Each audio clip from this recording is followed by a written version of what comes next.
നമ്മളെല്ലാവരും ഉറുമ്പ് വെള്ളത്തിൽ വീണിട്ട് ഇലയുടെ മുകളിൽ കയറി രക്ഷപ്പെട്ട ഒരു കഥ എല്ലാവരും കേട്ടിട്ടുണ്ടാവും അല്ലേ? ഇന്നലെ എനിക്ക് എൻ്റെ ഒരു സുഹൃത്ത് ഒരു വീഡിയോ അയച്ചു തന്നു.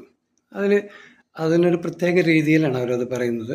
രസകരമായി തോന്നി. അതുകൊണ്ടാണ് ഞാനതൊരു വീഡിയോ ആക്കി ഇടാൻ തോന്നിയത്. ഓക്കെ, സാധാരണ പോലെ ഉറുമ്പ് വെള്ളത്തിൽ വീണു ഒഴുകി പോകുകയായിരുന്നു.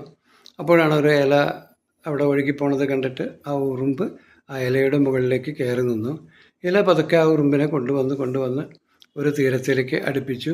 അവിടെ ഉറുമ്പ് ഒരു കല്ലുമ്മ കയറി രക്ഷപ്പെട്ടു. തിരിഞ്ഞു നോക്കുമ്പോൾ ഇലയെ അവിടെ കാണാനില്ല, ഇല ഒഴുകിപ്പോയി.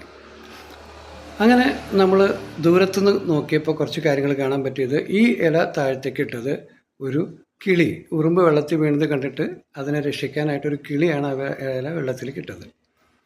അപ്പോൾ ഉറുമ്പ് ആ ഇലയുടെ മുകളിൽ കയറി രക്ഷപ്പെട്ടു. അപ്പോൾ ഈ ഉറുമ്പിനെ രക്ഷപ്പെടാനായിട്ട് ഉണ്ടാക്കിയ ഒരു നിയോഗമായിരുന്നു ഇല. ഇനി ഇതിൽ തിരിച്ചിൽ വരണത് ഇനിയാണ്. ഈ പക്ഷി അല്ലെങ്കിൽ പ്രാവ് എന്നുള്ള ആ ഒരു സങ്കല്പം നമ്മൾ ഒരു ദൈവികമായി സങ്കല്പിക്കുക. ദൈവം നമ്മളെ ഓരോരുത്തരെ, നമ്മളൊക്കെ ഒരു ഇലകളായിട്ട് മാറുകയും ചെയ്യുമ്പോൾ ദൈവം ഒരു ഇലയെ നമ്മളെ സൃഷ്ടിച്ചിട്ട് ഈ ഭൂമിയിലേക്ക് വിട്ടിട്ടുണ്ട്, ഭൂമി എന്ന വെള്ളത്തിലേക്ക് വിട്ടിട്ടുണ്ട്.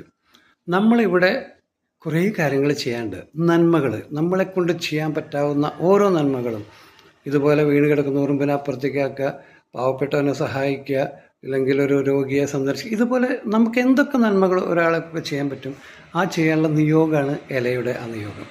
അത് അപ്പുറത്ത് ഉറുമ്പിനെ ആക്കി കഴിഞ്ഞിട്ട് പതുക്കെ അത് നീന്തി ഒഴുകിപ്പോയി. ആ ഉറുമ്പിനെ താങ്ക്സ് കേൾക്കാനൊന്നും അവിടെ നിന്നില്ല.